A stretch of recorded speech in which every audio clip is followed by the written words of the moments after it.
Hai SGB Family, balik lagi bersama gue Tresna. Tapi hari ini gue gak sendiri, gue ditemenin sama Syahira. Hai SGB Family. Hari ini kita mau bahas apa sih?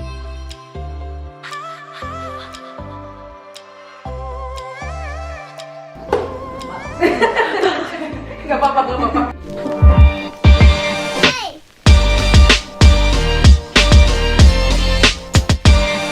Nah, hari ini tuh kita mau bahas seputar COVID-19 dan cara untuk tidak bosan pas di rumah aja. Iya, semenjak pemerintah Indonesia mengumumkan kasus COVID-19 pertama tanggal 2 Maret 2020, pemerintah Indonesia tuh menganjurkan rakyatnya untuk di rumah saja atau social distancing. Iya, banyak banget teman-teman Indonesia gua yang mereka posting di sosial media mereka menggunakan hashtag itu. Nah, banyak perusahaan udah menganjurkan untuk work from home atau WFH. Dan di Indonesia sendiri udah lebih dari 1 minggu. Dan walaupun lebih dari 1 minggu, tapi banyak teman-teman kita yang udah mengeluhkan bosan. Sedangkan kita di sini udah mau 2 bulan. Kebayang nggak jadi kita di sini kayak apa ya?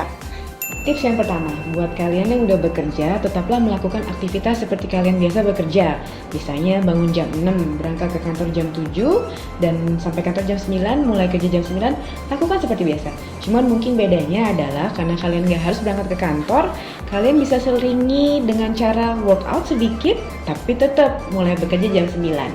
Untuk kalian yang masih sekolah, mungkin bisa mulai membaca bahan-bahan kuliah untuk semester berikutnya. Tips yang kedua, kalian bisa selingi dengan menonton YouTube di jam makan siang. Jangan lupa nonton YouTube channelnya SGB ya. Bisa juga chatting dengan teman ketika lunch break, atau main games di handphone atau laptop kalian. Bisa juga take a nap for 30 minutes. Tapi ingat, selesai jam makan siang, kalian harus kembali bekerja seperti biasa ya SGB Family. Jangan bablas sampai sore tidurnya, nanti dimarahin bos. Tips yang ketiga, coba pergi keluar sebentar deh. Eits, bukan keluar ke mall ya maksudnya. Kalau kalian punya halaman atau balkon, nggak ada salahnya kalian refresh sebentar aja sambil melihat yang hijau-hijau. Nah, tips keempat buat kalian yang punya hobi membaca, arts and craft atau main musik, kalian bisa melakukan itu pas kalian lagi break. Nah, sekarang aku mau baca dulu ya. Tips yang kelima, kalian bisa juga menulis kegiatan kalian sehari-hari selama work from home. Kalau zaman dulu, orang terbiasa menulis diary. Kalau zaman sekarang, orang lebih memilih posting di sosmed tentang kegiatan sehari-hari. Dua-duanya sih sah-sah aja, asal sosial media kalian pergunakan untuk hal-hal yang positif. Syahira, kamu ngerasa terisolasi nggak sih dengan adanya work from home? Dikit sih. Nah, itu ada hubungannya nih. Jadi tips yang keenam, ada hasil penelitian dari www.npr.org itu yang mengatakan bahwa kalau kita merasa terisolasi itu bisa jelek lah akibatnya untuk kesehatan fisik, mental, dan juga imun sistem kita. Pantesan kita suntuk ya? Iya, itu dia. Jadi ya masih maklum lah. Tapi kan sekarang ada teknologi nih canggih. Benar. Kita bisa manfaatkan teknologi itu dengan cara video call ke teman atau keluarga di Indonesia supaya kita nggak ngerasa sendiri. Jadi nggak terlalu merasa terisolasi lah ya. Iya. Jadi tips ke-7, kalian itu bisa bertanya sama teman-teman kalian yang emang udah work from home dari dulu. Misalkan mereka yang entrepreneur atau pemilik UKM, betul kan? ya. Nah, benar-benar nggak ada ilmu yang lebih bermanfaat kecuali kita nanya sama yang ahlinya. Jadi kita tahu tips and triknya lebih dalam mengenai work from home. Nah, tips yang ke-8, tips terakhir nih, jangan jadikan work from home keterbatasan buat kalian melakukan hal-hal positif. Misalnya kita galang dana buat Saudara-saudara kita. betul untuk Masker, masker.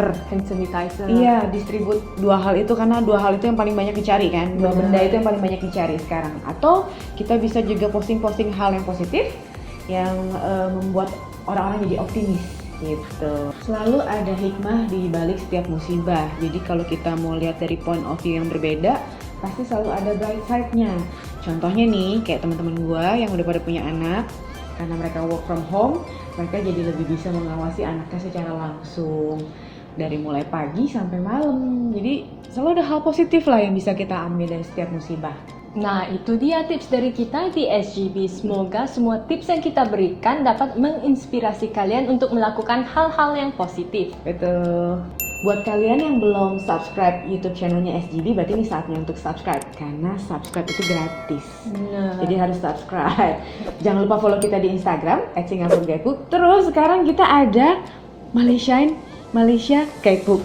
Sampai libet ngomong lidahnya. Terus juga ada apa lagi satu lagi? Thailand Guidebook. Kalian harus follow di Instagram.